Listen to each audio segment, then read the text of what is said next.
So President Trump, the White House, just unveiled his new presidential portrait. It's a picture of him for 2025 America. And I'm sorry, but it's badass. I love it. It's so good. It's unlike any other presidential portrait we've ever seen. It doesn't show him in front of a flag, which is unusual. For the listening audience, it's like Trump's got maybe like a hint of a smile on his face here. It's not like a big smile. He's got like the serious eyebrows that look almost slightly furrowed, but he doesn't look mean. It captures so much about him where he's has zero F's to give, but he's still in good humor. He's tough. He's been through a lot and is still standing. And he looks wiser in this photo than, a lot of the other portraits would project. There's something about, it's a very, very effective picture of him because it does show so many aspects of his personality. What do you think of it?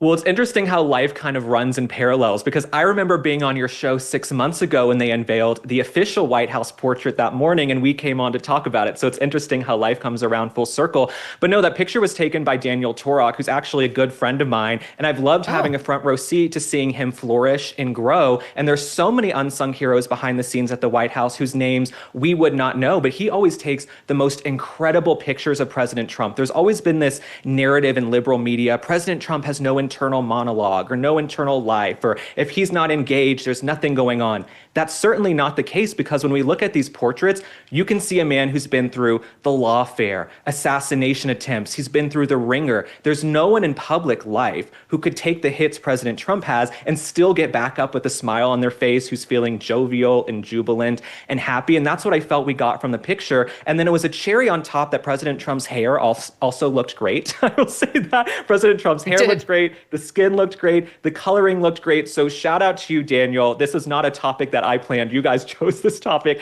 but the picture is incredible. Mm-hmm. No, I love the picture. I've never seen quite a shot like that of Trump because it's easy to show him just looking tough guy. Mm-hmm. And it's easy to show him jovial with the YMCA. He's got that side, but it's not easy to capture it all in one shot. They must have been very pleased when they saw that on film, because even if you see it in real life, can you capture it on camera? Can you actually get the moment?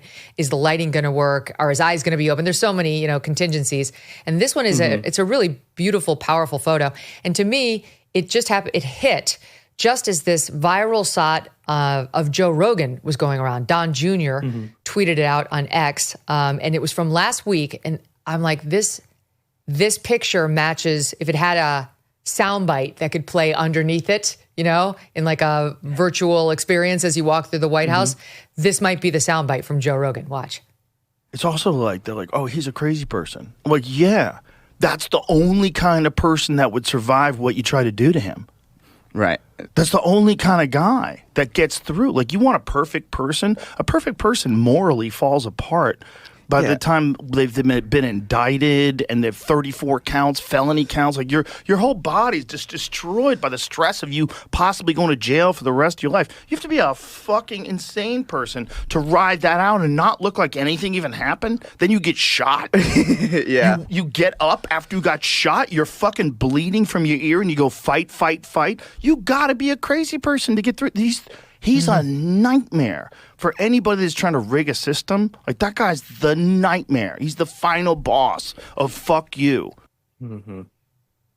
There it is, Link. Yes, absolutely. No, I feel like that picture perfectly encapsulates the final boss of FU. And I've been calling this the FAFO administration, the F around and find out administration. Because when you look at everybody, these are people you do not want to cross. You've got Stephen Chung. Does this look like a person you want to cross on a bad day? No. You've got Stephen Miller. He will bite your head off. Like, this is the FAFO administration. You've got Bobby Kennedy in there who wants to tear down the system and make us healthier. So I couldn't be happier. And that's one of the things I love so much about President Trump. And people get upset with me. Oh, you're too sycophantic. You're too supportive of President Trump.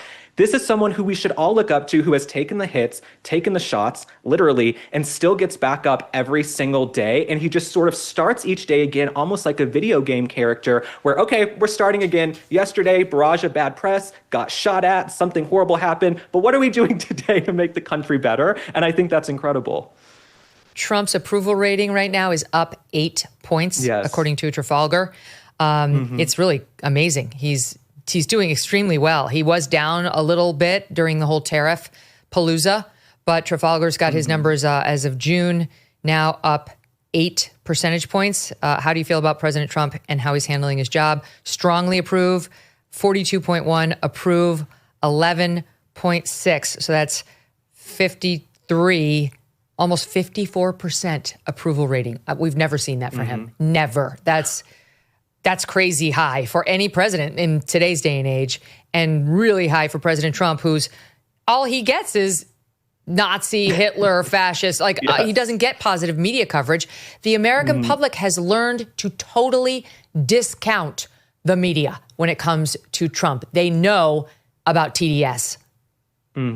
Well, absolutely. I think the legacy media just has less power than ever. I mean, even Jake Tapper, he's on this huge book tour, but he has his lowest ratings in 10 years. You know, he's doing less than 100,000 in the key demo. So it's not that these people don't have influence. It's just that nobody is watching. I hate to say it. MSNBC, their ratings are in the gutter. CNN, your ratings are in the gutter. So even if you guys started reporting the real news and you weren't partisan hacks, I just don't think anyone's watching, right? No one gives a rat's ass. We want to scroll through our phones. We want to listen to a podcast. We want to get the news on X. We don't want to watch you. And you guys also unmasked yourselves as liars because you told us for years Joe Biden was in great shape. We found out you were liars. And then overnight, the same people who covered for Biden are telling us Kamala is going to save democracy. And we're like, no, she seems like a drunk wine mom who can barely form a coherent sentence, but they tried to gaslight us. So no, President Trump has gotten nothing but negative press for 10 years since he jumped into the race in 2015, but he's still on top because unlike the left, he's doing exactly what he campaigned on. If you have followed Trump every single day for years,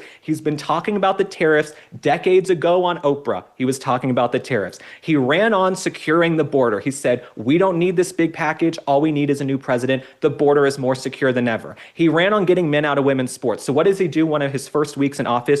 Beautiful executive order surrounded by all the young women. Incredible day. The executive order to get men out of women's sports. So I think the left, their heads are reeling because they're just so used to lying and giving empty promises to the public. And he came in and said, this is what I ran on. I'm going to do what I ran on, and I have nothing to lose because I'm one term and I've been through hell to get here. So all of you can F off. This administration is working very hard to try and fix this country. But while they're focused on fixing the country, they can't fix your personal finances. That's really up to you. And that's why thousands of Americans are turning to Birch Gold. In the past 12 months, the value of gold has risen by 30%. Think about that. How's your stock market investment doing? Has it gone up 30%? Have you made 30% on your money? And demand is strong and it's growing. While reports are that the BRICS nations are actively working to challenge the US dollar as the world's reserve currency, that's not great. In other uncertain times, gold has offered peace of mind, and in these uncertain times, it does the same. Birch Gold makes it incredibly easy to convert your existing IRA or 401k into a tax-sheltered IRA backed by physical gold.